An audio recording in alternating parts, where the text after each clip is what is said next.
Day 6, the 14th of May 2023. We checked out of the Hotel Marriott Badajoz in Merida, Spain and headed by bus to Zaragoza, which was 651 kilometers, which could take us around 6 hours. But we stopped at the Cathedral of Our Lady of the Pillar in the city of Zaragoza, Spain.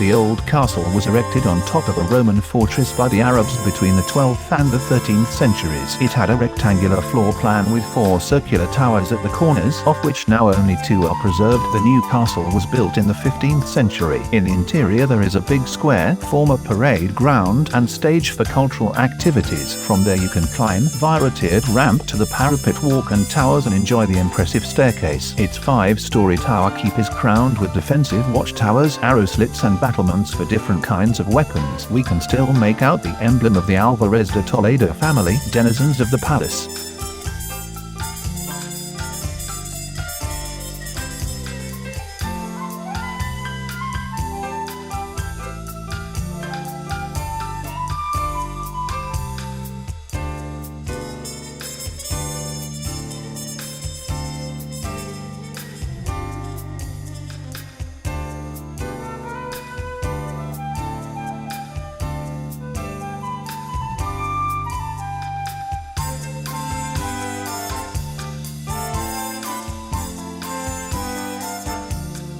Beautiful rather small castle from the end of the 15th century, a bit of a mix between a castle and a palace.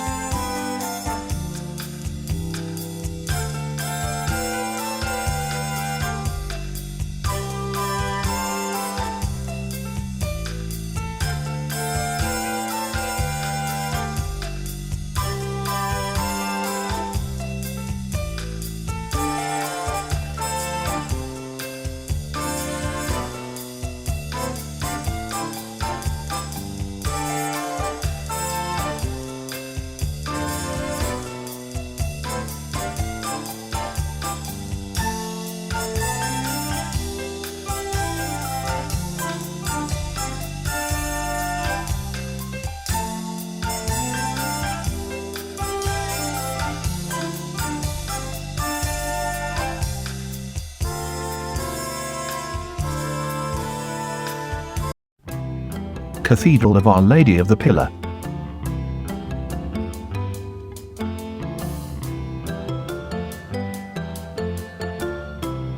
According to the ancient local tradition, St. James was preaching the gospel in Spain but was disheartened by the resistance of the Iberians. Tradition says the Mother of God appeared to him on the banks of the Ebro and gave him a column of stone and instructed him to build a church in her honor. James is believed to have had a small chapel built in Mary's honor, the first church ever dedicated to her.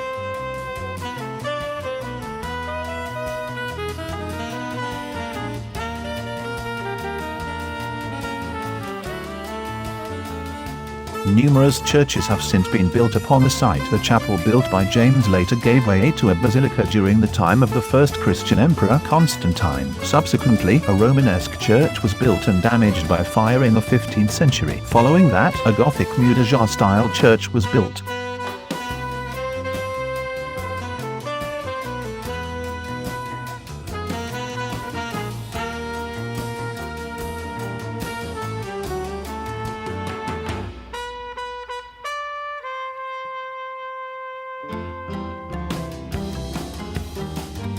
According to the story as depicted at the altar of the pillar, the Virgin Mary appeared to St. James Santiago to encourage him in his efforts to bring the message of Jesus to the Iberian people in the year 40 AD. The centerpiece is the Virgin looking down on St. James on the left and pointing to the pillar she appeared on the right. This site ranks right up there with other appearances of the Virgin in places like Fatima, Lourdes and Guadalupe. In other words, it's a pretty special place to Catholics.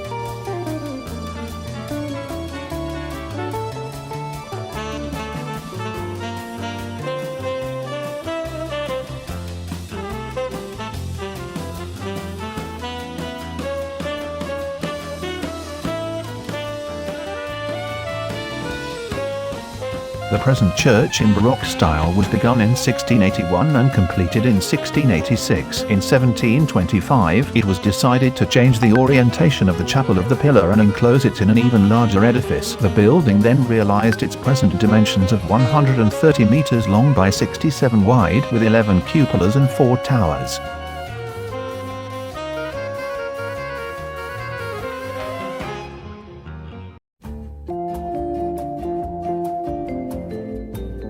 At the back of the altar is a niche which exposes a small, worn bit of the stone pillar. As the sign says, this is where one can venerate and kiss the pillar. The little exposed bit of the pillar in the inner oval shows the grooves from the lips that have touched it over the centuries.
The apostle of Jesus, St. James the Greater, had traveled to Caesarea Augusta, present-day Zaragoza, by the river Ebro on the 2nd of January in the year AD 40, was disheartened with his lack of success in proclaiming the gospel when he saw Mary, still alive at the time in Jerusalem, miraculously appear to him on a pillar, comforting him and calling him to return back to Jerusalem.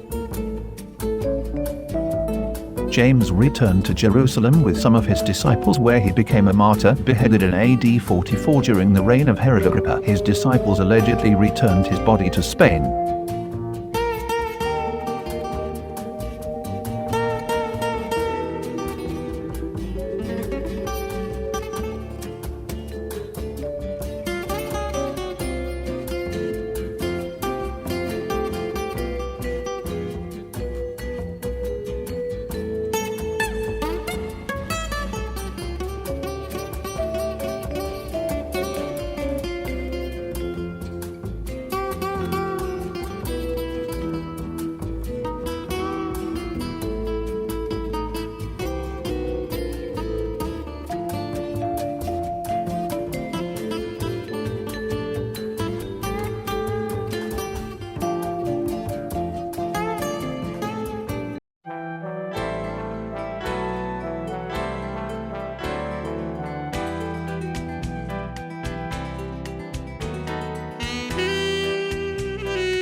The Ebro River was used as the dividing line between Roman North and Carthaginian South expansions after the First Punic War 264 to 241 BC, when the Roman Republic, fearful of Hannibal's growing influence in the Iberian Peninsula, made the city of Saguntum a protectorate of Rome. Hannibal viewed the treaty violation as an aggressive action by Rome and used the event as the catalyst to the Second Punic War. The Ebro River is the most important river in Spain and is 928 kilometers long.